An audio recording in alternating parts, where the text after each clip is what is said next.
Well, brethren, good morning. Welcome to Wednesday's devotional. I don't know what you've been doing during this lockdown.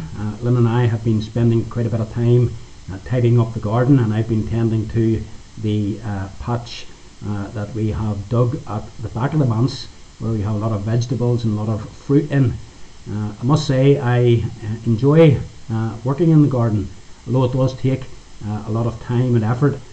It is worthwhile in the end. We have strawberry plants in, we have fruit bushes, raspberries, blueberries, red currants, and we're looking forward to the time later on in the year when all of these will be ready for harvesting, and we'll get our strawberries and we'll get our rhubarb and all the things we've planted. This morning in our daily devotions, I want to take you to Isaiah chapter 5. There God sings a song about his beloved, and his beloved, of course, are Israel, God's people.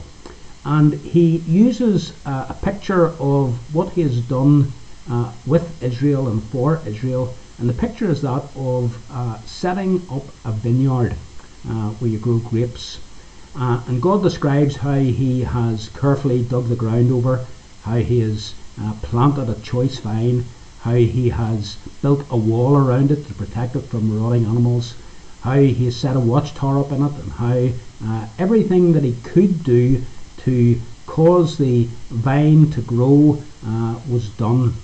And then in verse 2 of chapter 5, God says this: I looked for it to yield grapes. I looked for it to yield grapes. And you can understand that. God was looking expectantly, just as I look expectantly to the strawberry plants and all the other things that I've in my vegetable patch at the back of the manse. You plant it, you care for it, you look after it, hoping that in due time it'll bear fruit. And that's what God was doing.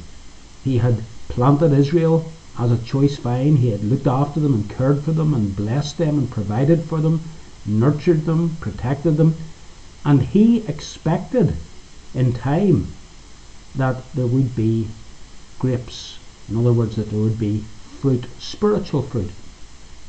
God's people were meant to bear fruit in their lives to the pleasing and the glory of God. But verse 2 doesn't end there. It goes on.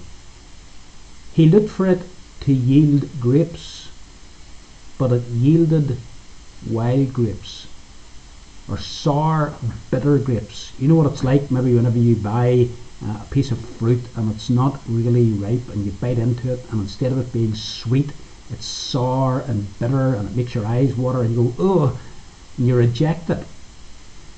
That's what happened with Israel. They should have brought forth sweet, beautiful fruit to God.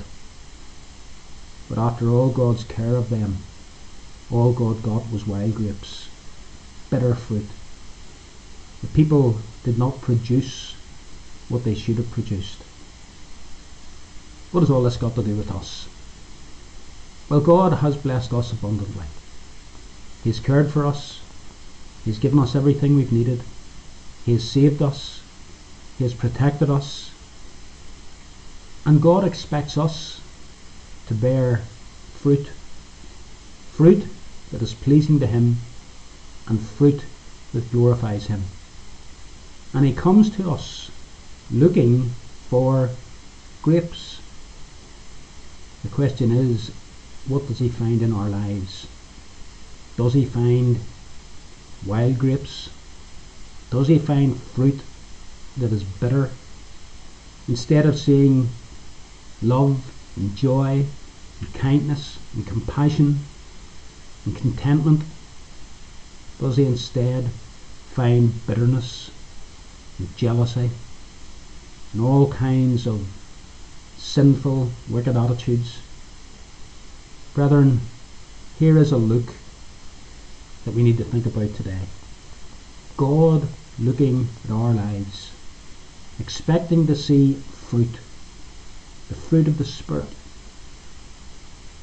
May God grant that as he looks, that he will not be disappointed with us as he was disappointed with Israel. May he find in our lives some fruit that will please him and that will glorify him. May God bless these thoughts to our hearts today. Amen.